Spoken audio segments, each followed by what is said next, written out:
I'm Brittany Lewis with Forbes Breaking News. Representative Alexandria Ocasio Cortez reacted to inflation at a town hall Wednesday. May's Consumer Price Index report showed inflation hit a 40-year high. Republicans have pinned the blame on Democratic policies for high costs, but Ocasio Cortez accused, quote, corporate profiteering for rising prices. Listen in as she explains. Right into the Q&A. Great. Thank you so much for your remarks, Congresswoman. As you said, we're now going to move into the question and answer portion of our town hall. As we mentioned before, if you are signed in via Zoom, please do use the Q&A button at the bottom of the screen to submit your questions. And when you do, please do mention what neighborhood you're from so that we can prioritize constituents. To start, lots of people feeling sort of the shock and burden of rising prices in our district, Congresswoman. So Sharon Beth Long from Westchester Square asks, what do you believe that the federal government should do to tame inflation? So, this is an incredibly critical point. And I'm glad that this question is coming up because there were so many things we had to discuss, and this is a key one as well. So there's a couple of things that we've got going on. I sit on the Financial Services Committee, and what we're seeing here is that the chairman of the Federal Reserve came in, and I questioned him because one thing that is going into increased prices now is the federal chairman, their decision to increase interest rates. And increased interest rates makes a lot of goods across the board even more expensive. And they also make, of course, housing more expensive if you're trying to purchase a home right now as well. So I pushed the Federal Reserve Chairman on interest rates because I believe that he's trying to solve this problem in the wrong way. And so we need to make sure that we continue to apply pressure to the Fed, because what they're doing, when we talk about what is causing your increased prices, you have these basic rules of supply and demand, right? And so if you have demand go up, that can make prices go up.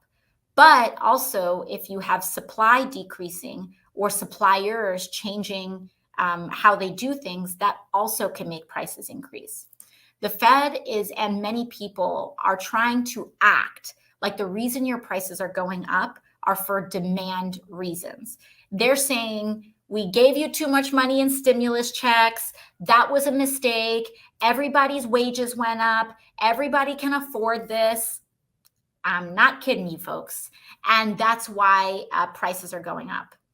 However, what we know overwhelmingly is that the evidence is that prices aren't going up because of you at home. They're not going up because you got a stimulus check. They're not going up because your wages are up.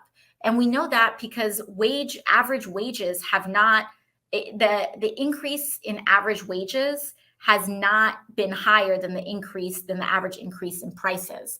What we know overwhelmingly is that the reason prices are going up are for supply reasons, companies, and more specifically, profiteering.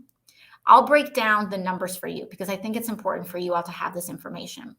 We've seen that inflation so far this year has been out of control. It's around 8-point-something%, depending on the quarter and the month, but it floats around 8%, 7%, 8%, about 8.3% in inflation. That's a huge increase in prices.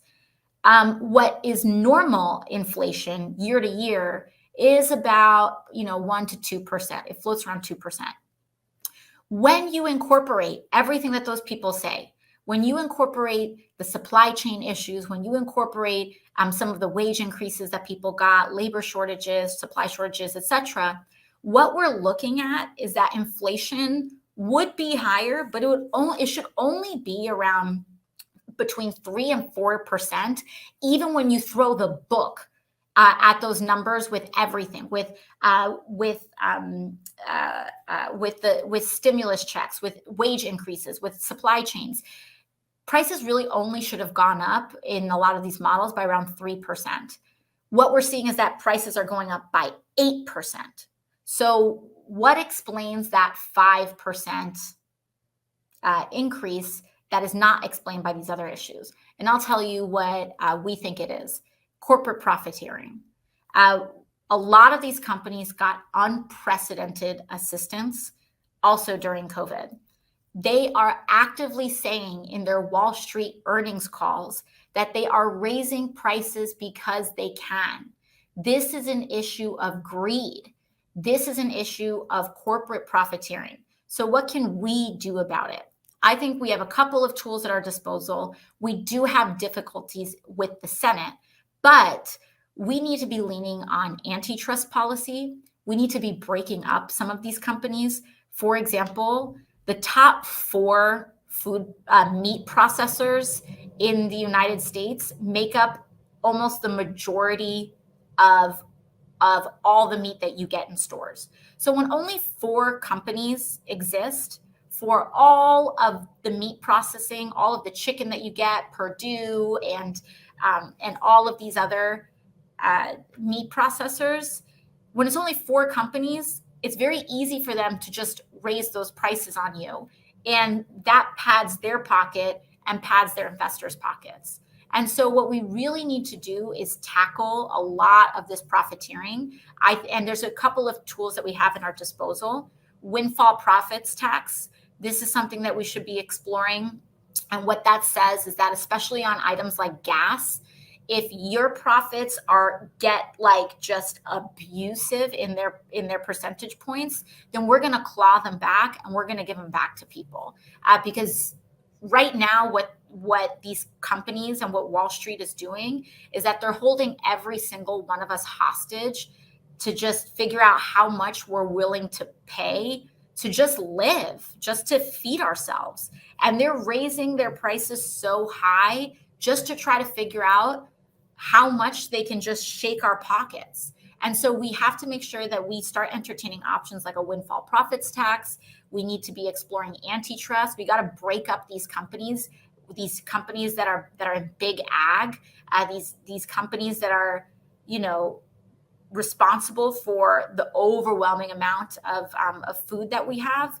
Because when we go after the Fed has admitted themselves that their solutions aren't working. Their solutions will not lower the price of gas, and their solutions will not lower the price of groceries. And so we need to go after these companies directly who are engaging in this kind of abuse, because as you know, this is killing all of us. And we can't allow this anymore.